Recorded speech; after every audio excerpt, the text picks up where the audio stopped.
Our panel here today is going to focus significantly on some recent work that seeks to certainly bridge those islands and builds on some of the work that has been done over the years on accountability and risk-based models, but I think in a sophisticated way that tries to really build on some of the earlier work and really address both global principles and European principles of data protection law in a way that seeks to update them. And we'll debate here today whether or not these papers and processes that the gentlemen here have been involved with do so, and we'll try to critique and push back and debate it. So let me lead off with Fred Cate, who as one of the lead authors of some of these papers, together with Victor Meyer-Schonberger and with Peter Cullen and input and work from Richard, have really now sought to put this issue on the table. So Fred, would you give us a bit of an overview of the recent work and kind of the key points, and then we'll try to elucidate and debate and see if we can make some progress. I'm delighted. Thank you. I'm delighted to be here. I'm still reeling a bit from being called pragmatic and interesting, and in an academic world that would lead to my almost certain firing. So for those of you watching on TV, she was talking about somebody else. It also had not occurred to me, Jules, until your introduction that, Jakob, I'm afraid you're surrounded by people who have actually worked in part on this project. It wasn't intended that way, but wasn't it? But I think it's an ambush. I think exactly right. But let me do say how important I think the project you were announcing earlier is, and how proud I am to be part of it. And I think the idea of working pragmatically to try to bridge gaps which have for far too long separated us, and that I think we have, with more experience, more practical ideas now to how to make those gaps be less of a barrier. I think it's an incredibly important initiative, and I offer congratulations, even while people might wonder why you allowed me to be part of it. Nevertheless, you may wonder by the end of this. So let me just say very briefly what would normally take an hour or 45 minutes to cover, which is I think we're all aware of this rapidly changing world in which data protection is taking place, and that's been very much a theme here. The advent of big data, the tremendous rise of government surveillance, the tremendous rise of surveillance technologies in general. And I don't mean surveillance necessarily in a bad sense. In other words, we all carry cell phones that locate us, that provide us maps. We increasingly are integrating technology into our lives in ways that the technology will be embedded, will be connected, will be wearable. I wear an insulin pump now, which provides a constant stream of data about me all the time, but over time that's going to get smaller and smaller, and increasingly will be implanted. It won't even be a separate device. And of course, it's also been discussed here, the Internet of Things, where we're going to be surrounded by devices, by lights, by cameras, by refrigerators and toasters and other appliances that are constantly yielding a set of data that will be linked to individuals. And so I think the challenge that we face across the world, by no means limited to Europe or the United States, is how to keep data protection current in the face of those challenges. How to, exactly the challenge that Commissioner Graham was talking about, how to make sure that without changing any of the fundamental goals here, we make sure that we're using tools that work in this, whether you think it's a brave new world or a horrible new world, it seems to be the world in which we are emerging into. So to address that challenge, 18 months ago, just outside of London, a group of us got together, three former commissioners, including Richard, and an economist, and Victor and I as academics, and Peter, who was there as the token Canadian. So it sounds a little bit like a bad joke.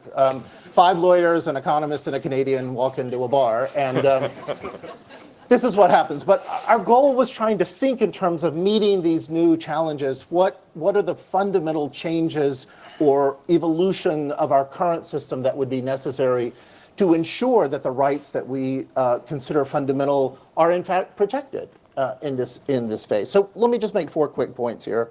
The first, and that is that the data protection systems around the world need to place more responsibility for data stewardship and liability when the stewardship fails. So both stewardship and liability on the users, on the processors of data, and place less responsibility on the individual in terms of notice and choice. Right? We all live through a sea of notices. Virtually nobody ever reads them. They're incomprehensible when you do.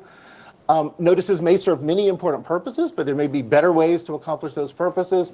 And in fact, of greatest concern to all of us in that group was the fear that choice was being used too frequently on both sides of the Atlantic, but frankly, maybe no place clearer is this than Canada and the United States. Choice was being used as a way of shifting responsibility onto individuals, to say, you consented, and therefore, now we can do something with your data, which might not actually be in your best interest.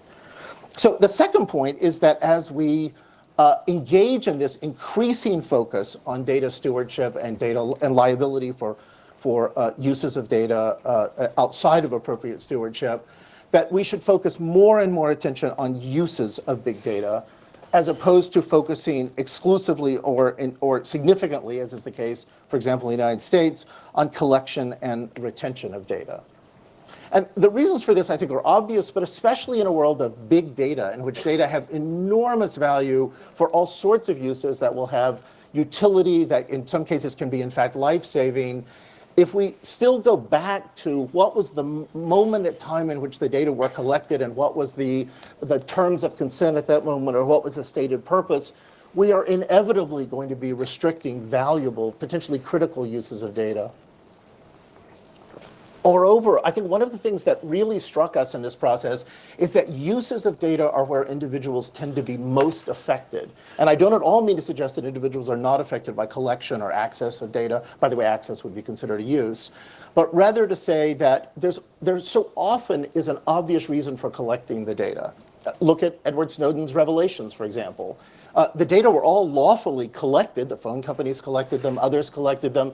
The question was the subsequent use made of the data. It's in that context that we suddenly see a significant, threatening privacy violation when they are repurposed in a dramatic way that is focused so much more on the power of the government and on the terms of collection rather than on an assessment of risk around use.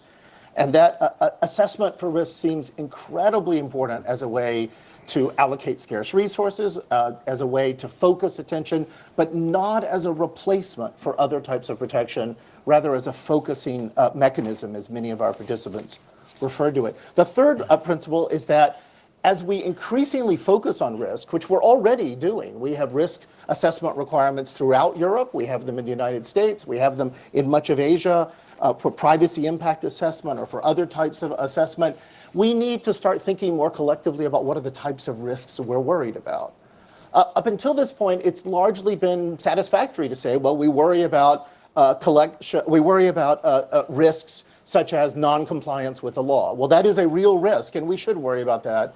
But increasingly, because of the role that that information plays in individuals' lives, we better be worried about the practical harms, the tangible harms, the harms that can result in significant economic disparity, that can result in people being disadvantaged in extremely clear and direct ways. And we really need to focus on a way of developing a common vocabulary for risk assessment. What is it we think when we're doing privacy impact assessments? What are those impacts we're worried about? What are categories of impacts? What are tools? What are methodologies? And this is an area in which Richard has been quite influential and spoke, I think, yesterday here about. And then finally, I know those are the words you're looking for, we need to ensure that as we continue to evolve data protection to respond to these significant challenges, that we always are enhancing transparency and redress and enforcement. And transparency, especially if we focus less on long notices that nobody reads, which I would argue don't really provide very effective transparency, we need to be thinking of better tools for providing transparency. How do we achieve the type of openness that builds the confidence that we care about, that people have, that their privacy will be protected?